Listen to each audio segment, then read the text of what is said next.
Hi there, I'm Zoe Daniel. Thank you for joining this session. I'm a freelance writer and journalist, and today we're going to be talking about bringing diversity to life and how top content makers are finding new ways to build diversity into the early stages of development to reach and represent broad audiences. And in this session, we'll hear from kids about what diversity and representation means to them, and that will be followed up with a discussion from our top industry panel on how they consider diversity and representation in their content making. I'll now let our panelists introduce themselves. Hello, yes, I'm Nina Hahn. I am the head of BizKids Studio and the SVP of Production Development for Nickelodeon globally. And what I do is find great stuff to make great content for kids. My name is Christopher Keenan, and I'm currently SVP of Creative for Mattel Television, as well as executive producer. And like Nina, I try and find great content to develop and produce, some of which is branded Mattel, others are completely original. Hey, I'm Tom Cousins. I'm a series producer in BBC Children's in-house animation. Currently, I'm the series producer of JoJo and Gran Gran. Been on that project for a couple of years, and I have also worked a lot on development. So as well as developing new shows, I've also built new shows and led teams to create, hopefully, awesome content. Hello everybody. My name's Roz. I'm a development exec for BBC Children's. I'm also executive producer on JoJo and Gran Gran. So in my development role, I'm obviously just looking for, like everybody else, great content for the CBeebies channel, and developing those ideas and hopefully getting them commissioned. JoJo and Gran Gran is an example of one of the things that I got through and got commissioned, and it's currently enjoying really great success. Perfect. And now we're going to have a short video, as I said before, from some children telling us about what diversity means to them. A variety of different types of people, different skin colours. All different people with all different shapes and sizes and different mental health. Some people have disabilities and some people don't. Do they look like you? No, because they don't have splints or a walker. When I was younger, I really didn't understand how comes they had blonde hair, why didn't I have blonde hair? And I just felt left out. No, I do not feel represented because I do not see many boys like me on screen. I don't remember any, like on CBeebies, for example, when I was growing up, like TV shows with like kids of colour. And then I was babysitting like a 20-month-old since CBeebies was on, and there were loads of different TV shows of like different like genders, backgrounds, and all these different things. This is my figurine, Regina. She's from Once Upon a Time, and she's a strong, powerful woman. But in the show, there's not many diverse characters who have mental problems. It'd be nice to see in shows people with mental disorders to show that these people are out here and are going through stuff. I don't think that people with high-functioning autism are represented that well on TV and film. But I do see on Netflix like these programs with different ethnicities and trying to include them. So they may not always do it in the right way, but it's very significant when you see like a black family, an Asian family. It's quite good to see on Netflix and that. Diversity is very important, because we need to make sure that there's accurate representation for everyone, so everyone feels like welcome, and also just like fight for like acceptance and tolerance with everyone, regardless of what they label themselves as. Okay, thank you, Joey. You're welcome. Bye! Okay, so now we are going to get into some discussion about diversity. And I'd first like to start with a question, which is, why is diversity important to build in the start of a process of making content? There's so many different ways to approach diversity and to truly represent the audience you're trying to speak to. And so the more you can do that from the start, the greater the authentic product will be, and the more people you will actually represent and speak to. Something we decided to do with JoJo and Gran Gran very early on was make it very specific, in that it's set in the modern day, it's set in London, it's about a St. Lucian family. Yeah, I suppose the more specific we made it, the more we had kind of a framework, I suppose, of research and people to talk to and consultants and writers, because it wasn't generic. That includes, in terms of socioeconomic representation, it includes, body shape, it includes everything. With the more specific, even the clothes people are wearing, to make it feel representative of modern life and of kids living in South London, or not South London, West London, North London. It is a generic London space, but to reflect actually the lives that kids are living. The one thing that I really don't want to happen is, like, if you're doing a project where you have black characters, you only have black writers.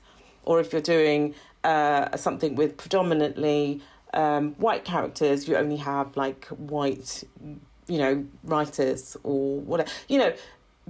Developing talent and just having that spread of views, that kind of pluralistic kind of approach actually benefits everything. So it's that kind of diversity of voice that's actually really, really important. And it's important across all subjects and across all kind of projects that you're working on.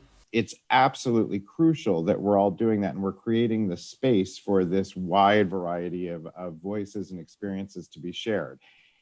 One of the dangers, I think, of approaching diversity and inclusion is when you try and be all things to all people. I think back to, the late 80s, early 90s, where there was such an effort to be inclusive, but it was in this sort of inclusivity model where it was the ensemble of characters, one of, every race. And it actually didn't do anyone any service. It certainly presented images of varying skin tones, but that was about it. And in some ways, it promoted some of the stereotypes that we were trying to break down. The more specific we can be in our storytelling and depicting of a variety of experiences, I think the more we're going to create opportunities for a wide range of diverse experiences to be brought to life on screen. Do you think that in terms of getting over that thing of having to make content that is diverse but then fits into an international demographic, how do you think is the best way to go about that in challenging that and making sure, content can be marketable for multiple cultural situations? The sort of two principles are: one, move your own needle. So wherever you are, whether it's a production company or a citizen of a country or, a content maker, be better than you were before, whatever that is. And the other is to give a voice to those who don't have one.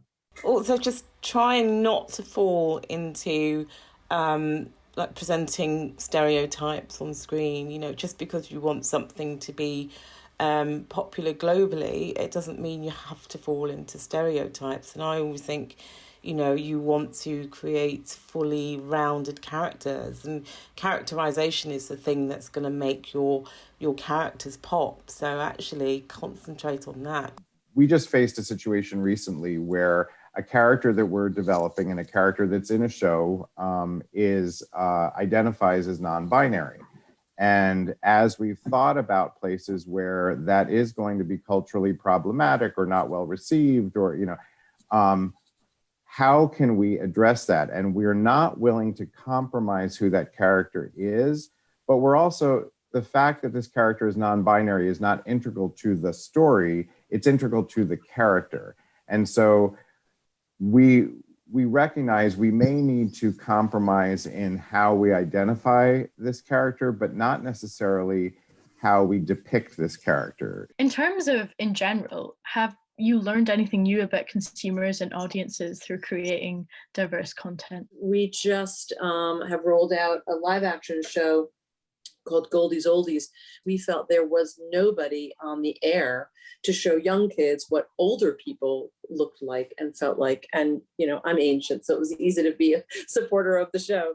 But basically, it follows a story of a bunch of 12, 13-year-olds who were living alongside of 4 octogenarians. And so and it was biracial in terms of the casting, and obviously cross gender and a diverse family.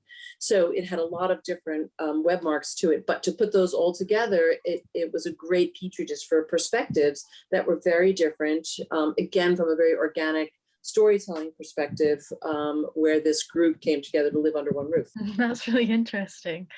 And in terms of Jojo and Gran Gran, have you seen the impact it's had on the audience that you market to? It's got animation and live action. And so we see an animated story and then we see a live action VT kind of film with children, local kids to Worthy Film in Manchester, actually, replicating or doing an activity inspired by the show. What we've seen as preschool producers is real evidence of real world play after the show. They see the animation, they see a similar activity in live action, and then we've seen evidence of kids asking their parents to engage in an activity from the show. We've seen evidence of kids asking their parents to make banana bread like they did in Jojo and Gran Gran, to look at photos of Granny in the 70s like they did in Jojo and Gran Gran. So for us to have that feedback and to see that not just the characters are speaking to the audience, but the format's been put together also works, has been fantastic. But then on top of that, the fact that Jojo goes to bed and she wears a silk bonnet, that's not a story point in the show. It's just something that you see in the episode when they have a sleepover. And again, we've seen quite a lot of feedback from parents or their kids saying, "Oh my goodness, that's just like me. That's like me, mummy." So we have seen the impact of that. It's interesting. We are actually working with Nickelodeon on a new version of Monster High, an animated series. And one of the things that's been fascinating is, a decade ago when Monster High first launched, the whole idea was, it's your uniqueness, it's your freakiness that's fabulous. Celebrate your differences.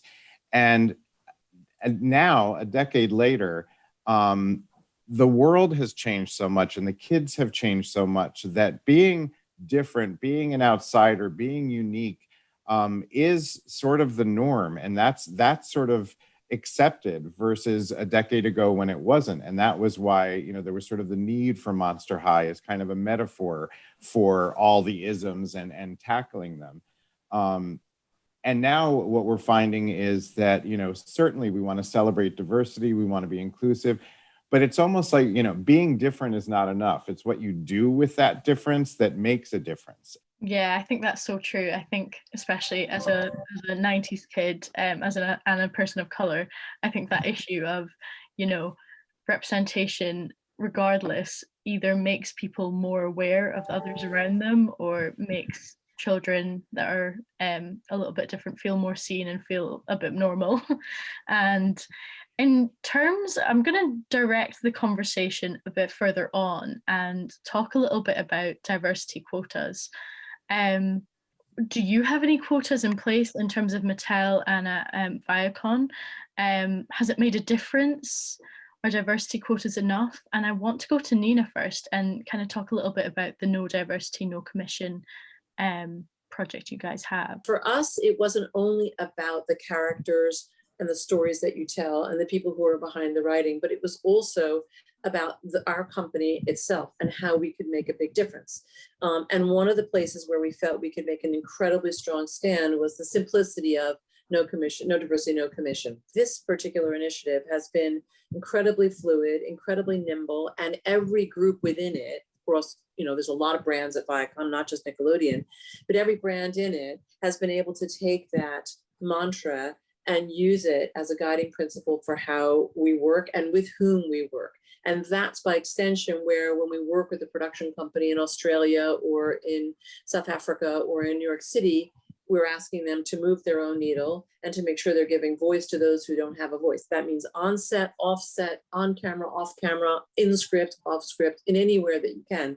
Isn't about box ticking, but is about the responsibility you hold to change the world. I would say, I think also to that point around building teams and building diverse teams and the unique perspectives that your project will have if you build a diverse team. It's not just about the people you bring into your team, it's how you then lead your team or how that team actually functions and allowing everyone to have a voice and the things you can put in place to ensure that even the most junior member of the team feels that they can mention something if they have an idea, if they see something, if they want to make a comment about something. So I think there's as much for companies and individuals to think about in terms of how actually we all as creatives and leaders conduct ourselves and lead teams on a day-to-day basis, as it is actually about the people you bring into your team. At Mattel, we've spent a lot of time forging relationships with, outside individuals and organizations to tap into their expertise, because they've spent a great deal of time thinking about these issues, doing primary research and being able to help direct us to others, sort of, it's like, and then they told two friends and they told two friends, where we may get sort of insights and guidance if we don't have it internally. It's really a dialogue. And I'll be blunt, sometimes we hit a home run and sometimes we strike out and we go back to the drawing board. It's the coming together. It's the discussion, it's the dialogue, it's the communication, it's putting stuff out there and having honest conversation throughout the creative process. As a series producer of a project, the thing that we did do was have a lot of conversations, you have a lot of dialogues, you ask a lot of questions, and you sometimes will have uncomfortable conversations. If you are genuinely committed to trying to portray an authentic experience, you have to be open to having uncomfortable conversations sometimes. You have to be able to listen to people's opinions. Just very quickly, can we all say one practical thing teachers can do to play their part in making diversity something that we don't need to talk about and what will just happen organically?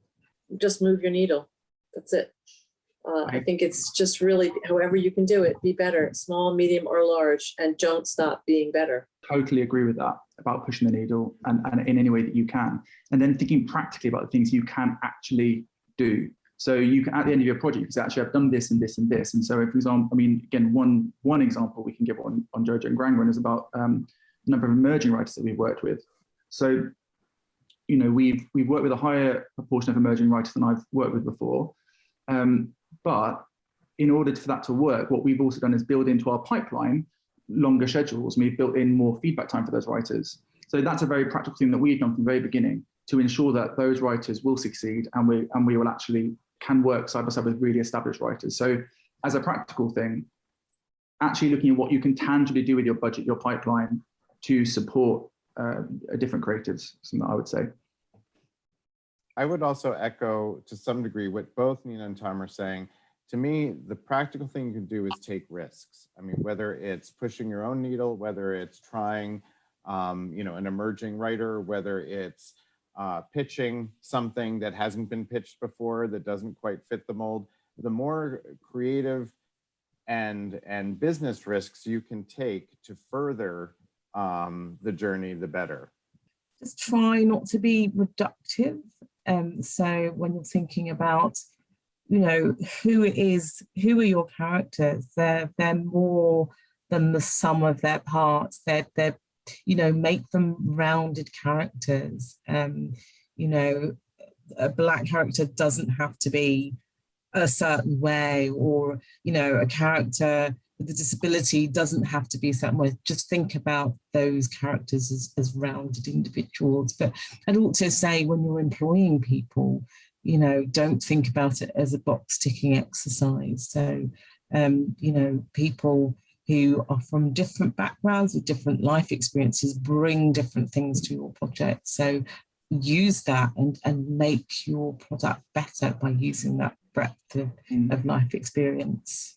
And I would just add one last thing on top of that is everybody who's making anything for kids should go sit in a classroom for 8-year-old kids or 9-year-old kids or 4-year-old kids, whatever it is you're making for the day. Everything has changed. And so you've got to go just sit and watch your education for what you do next. The one last thing I want to add is, I'm looking forward to a time where the content doesn't need to be about diversity and inclusion. It is just a given. It's not, the days of a very special episode are hopefully behind us. And, if we're introducing a character that, has a different physical abilities, it's not about the physical ability or lack thereof. It's just allowing characters to star in stories in which their difference is not the story. And that's, I think, a really critical piece to this. Perfect. That's a lovely note to end on. I'd just like to thank all our panelists today for taking the time to speak to us. And I really hope that you've got something from this session and that there's something that you can take away and implement in your own work. So thank you again to all our panelists. That's all we have time for, and I'll say goodbye now.